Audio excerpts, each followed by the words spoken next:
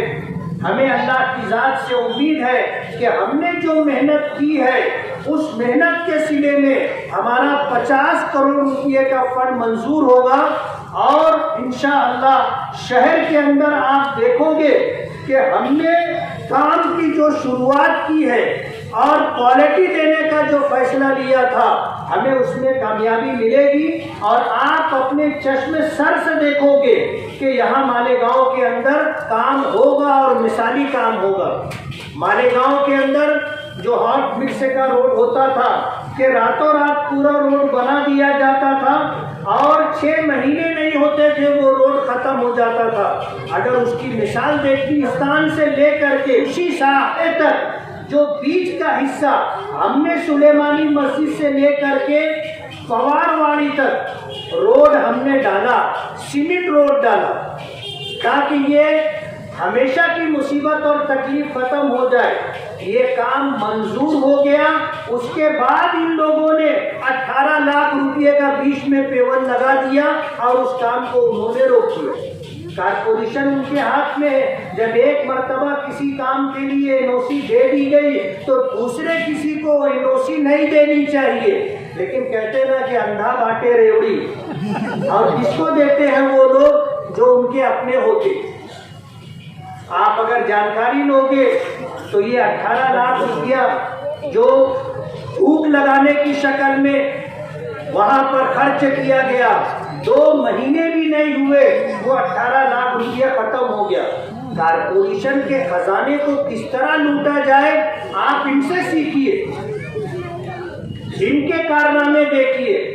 ہمارے اطہر اشرفی صاحب نے بتایا کہ چن کر آنے کے بعد ہم نے جو ہے نگر اتھان سے 10 کروڑ 78 لاکھ روپے کا فنڈ آگرہ روڈ کے لیے منظور کروایا۔ انہوں نے ہمارا کام شروع ہو اس سے پہلے انہوں نے کارپوریشن کی جنرل بورڈ میں آگرہ روڈ کے کام کو منظوری کی، اور تقریباً 13 کروڑ روپیہ انہوں نے سیمنٹ روڈ کے لیے منظور کیا، اور وہ کتنا تھا آپ دیکھ سکتے ہیں۔ وہ روڈ بنا، بتایا یہ گیا تھا کہ نیشنل کمپاؤنڈ کے آگے تک روڈ بنے گا، ٹھیکیداروں نے روڈ بنایا تو نور باغ کے گیٹ تک بنائے۔ دوسرا جو ٹپا تھا اس کے لیے اسی طرح فنڈ منظور کیا گیا، اور یہ کام کہاں تک پہنچے گا آپ بھی دیکھو گے۔ یہ روڈ پورا نہیں ہوگا، روڈ پورا کرنے کے لیے ہمیں مزید فنڈ لا کر کے کام کرنا پڑے گا۔ 10 کروڑ 78 لاکھ روپیہ سرکار دے رہی تھی، وہ نہ لیتے ہوئے کارپوریشن کے پیسے سے انہوں نے یہ کام شروع کیا۔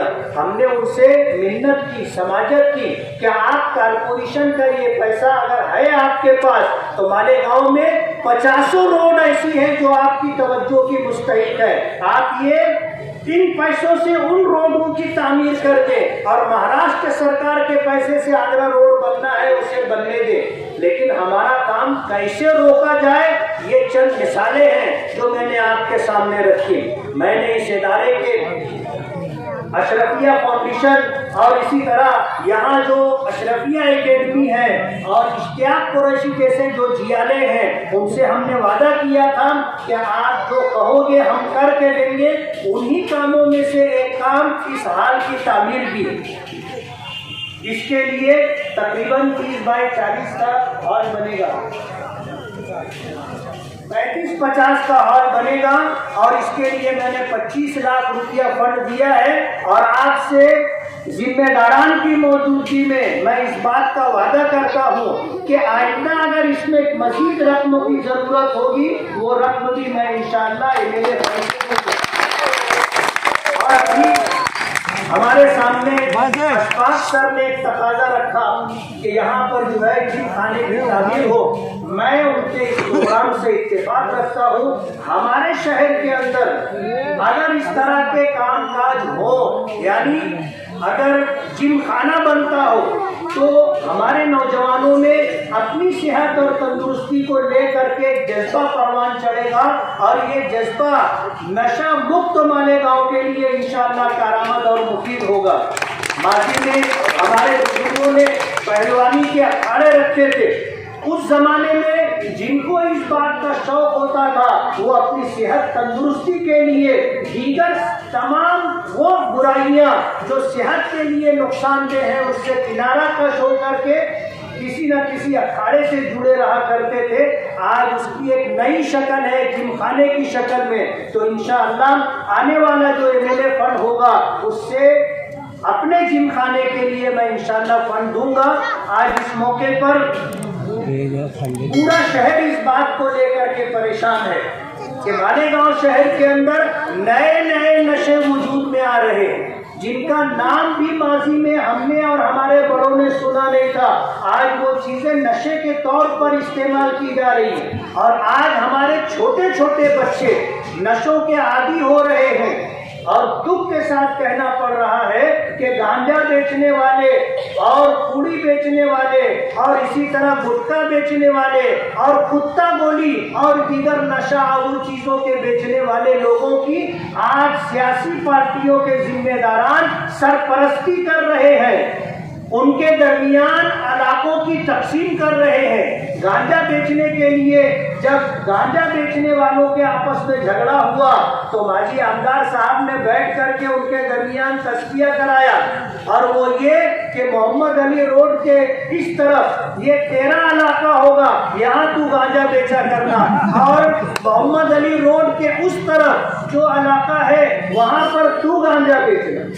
ظاہر بات ہے لوگ ہم نے بڑوں سے سنا کہ دیواروں کو کان ہوتے ہیں، یعنی جو بات کمرے میں کی جاتی ہے وہ بات بھی باہر کے لوگوں تک آ جاتی ہے، اور بتاتا کون ہے؟ دیوار سناتی ہے، دیوار بولتی ہے اور بتاتی ہے کہ انہوں نے اندھیرے میں بیٹھ کر کے دروازہ بند کر کے کیا بات کی۔ میں تو یہ کہتا ہوں کہ اگر دیواروں کو کان ہوتا ہے تو دیواروں کو آنکھ بھی ہوتی ہے، وہ بتا دیتی ہے کہ کون کون لوگ تھے۔ آج نشہ آور چیزوں کی وجہ سے ہمارا پورا سماج متاثر ہے، اور ان گھرانوں کے ذمہ داروں سے آپ پوچھو جن کے بچے نشے کے عادی ہو گئے ہیں۔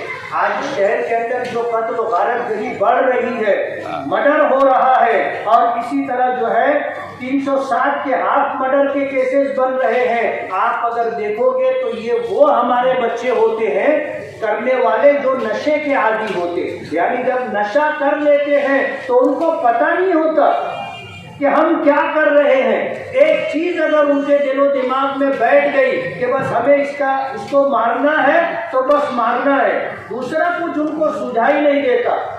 ہمارا یہ علاقہ ابھی آپ نے سنا، اشفاق سر نے بتایا کہ ہم نے اس بات کی کوشش کی ہے کہ اس علاقے میں جو نشہ آور چیزیں بیچی جاتی ہیں اس کے سرے بات کے لیے ہم جم خانے کی تعمیر کریں گے۔ میں ان سے یہ گزارش کرنا چاہتا ہوں کہ یہ حال تو بن جائے گا، جم خانہ بھی بن جائے گا، لیکن ایسے لوگ جو ہمارے سماج کو کھوکھلا کر رہے ہیں اور ہمارے مستقبل کو تباہ و برباد کر رہے ہیں، یہ بچے کل ہمارا مستقبل بنیں گے۔ آج اگر یہ نشے کے عادی ہو گئے تو ظاہر بات ہے کہ پورا مستقبل ہمارا تباہ و برباد ہو گیا۔ ان بچوں کو نشہ آور چیزوں کے استعمال سے روکنے کے لیے جو لوگ نشہ آور چیزیں بیچتے ہیں آپ ان کی نشاندہی کیجیے، ہم کوشش کریں گے کہ ایسے لوگوں کا یہ کاروبار بند ہو، اور سماج کو جس طرح آنے والی نسلوں کو جس طرح یہ نشے کا عادی بنانے کی کوشش کر رہے ہیں یہ دروازہ بند ہونا چاہیے۔ یہ ہماری شرعی اور سماجی ذمہ داری بنتی ہے کہ اپنا مستقبل محفوظ کرنے کے لیے ان تمام چیزوں کو ہمارے علاقے سے ختم کرنا ہوگا، اور وہ نوجوان یا وہ لوگ جو نشہ آور چیزوں کو بیچتے ہیں ان کو یہ بات سمجھ لینا چاہیے کہ اگر تم نے کسی گھر کا مستقبل تباہ و برباد کیا تو تمہارا گھر بھی محفوظ نہیں رہے گا، تمہارا گھر بھی محفوظ نہیں رہے گا۔ ایسے شخص سے میری ملاقات ہوئی ہے کہ جو گٹکے کا کاروبار کیا کرتا تھا اور کر رہا ہے، اس کا بیٹا 24 گھنٹہ گٹکا کھاتا رہتا ہے. اس کو میں نے کہا کہ یہ کتنا کھاتا ہے؟ بولے اس کی عادت ہو گئی. ظاہر بات ہے دوسروں کے بچوں کے لیے گڑھا کھودا تھا، اس کا بچہ خود اس میں گر رہا ہے. یعنی باپ منع بھی نہیں کر سکتا نا، اس لیے کہ باپ خود ہی بیچ رہا ہے، کاروبار کر رہا ہے، تو وہ منع بھی نہیں کر سکتا. اس طرح کے حالات ہیں. اگر تم کسی کے بچوں کا مستقبل تباہ و برباد کر رہے ہو تو مطمئن مت رہنا، تمہاری آنے والی نسل بھی تمہارے ہاتھ میں نہیں رہے گی، وہ بھی اسی راستے پر چلے گی اور تمہارے خاندان کا مستقبل تباہ و برباد ہو جائے گا. اس لیے آج اس موقع پر ذمہ داران شہر موجود ہے، علماء کرام موجود ہیں. ان کی موجودگی میں نے 2 باتیں کہی ہے کہ جم خانے کے لیے اور اس حال کے لیے مزید فنڈ کی ضرورت ہوگی. انشاءاللہ میں دوں گا. میں آپ لوگوں کا بہت بہت شکر گزار ہوں کہ آپ حضرات نے اس موقع پر، اس ہال کی تعمیر کے سنگ بنیاد کے موقع پر شہر کے ذمہ داران کو جمع کیا. علاقے کے ذمہ داران موجود ہیں. میں آپ لوگوں کا شکر گزار ہوں.